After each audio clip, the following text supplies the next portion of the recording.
निःशुल्क विधिक सलाह प्रांगण में आपका हार्दिक स्वागत है। मैं Swapnil Srivastava, advocate high court. मेरा अभिवादन स्वीकार करें। अभिव्यक्ति की स्वतंत्रता, जी हाँ, यही है आज का टॉपिक। अभिव्यक्ति की स्वतंत्रता को जानने से पहले ये जानना होगा कि अभिव्यक्ति की परिभाषा क्या है। आज के मुख्य बिंदु, अभिव्यक्ति क्या है, अभिव्यक्ति की स्वतंत्रता क्या है, संविधान में दिए गए अभिव्यक्ति की स्वतंत्रता का उद्देश्य क्या है और अभिव्यक्ति की स्वतंत्रता की सीमा क्या है। मतलब संविधान में हमें अभिव्यक्ति की स्वतंत्रता का अधिकार तो मिला है, लेकिन वो भी लिमिटेड है। देखिए, इंडियन कॉन्स्टिट्यूशन में आर्टिकल 19, 20, 21 एंड 22 को अगर देखा जाए तो हमें इन्हीं आर्टिकल्स में अभिव्यक्ति की स्वतंत्रता के साथ साथ करीब 6 तरह की स्वतंत्रता का वर्णन मिलेगा।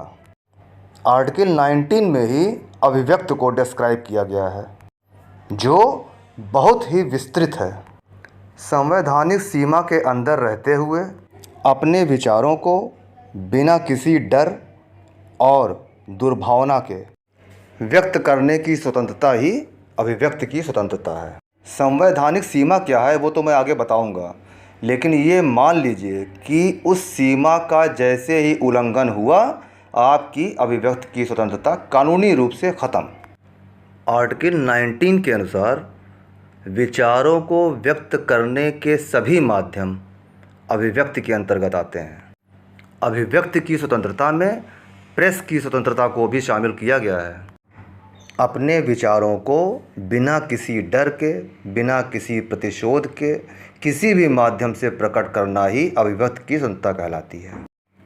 अभिव्यक्ति की स्वतंत्रता का उद्देश्य क्या है? अभिव्यक्ति की स्वतंत्रता का उद्देश्य किसी भी माध्यम से अपने विचारों का स्वतंत्र रूप से प्रसारण करना है।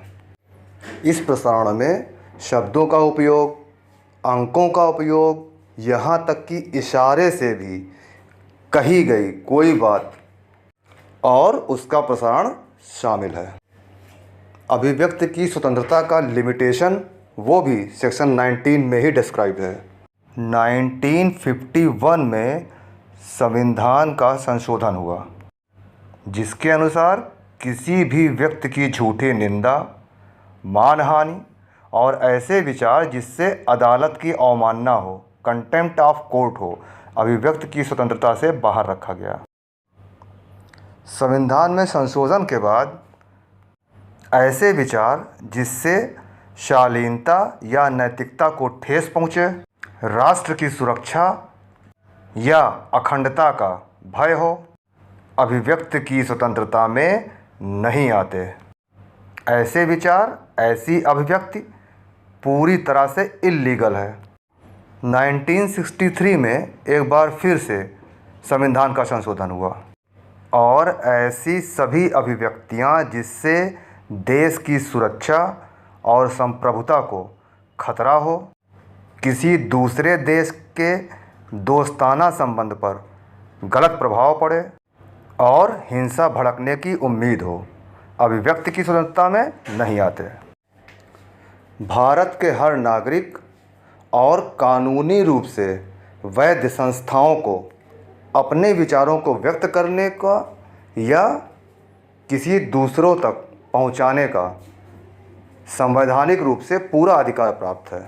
सीमाओं का उल्लंघन होने पे कानूनी रूप से कार्रवाई होना निश्चित है।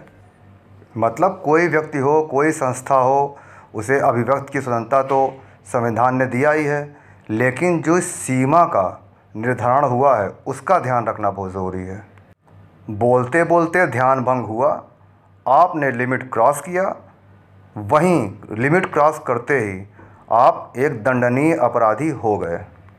इसलिए मेरी सलाह है कि सबसे पहले तो आप उन लिमिटेशन को जानें, जो सीमाएं हैं उसको जानें, फिर अपने विचारों को किसी भी माध्यम से कैसे भी दूसरों तक पहुंचा सकते हैं।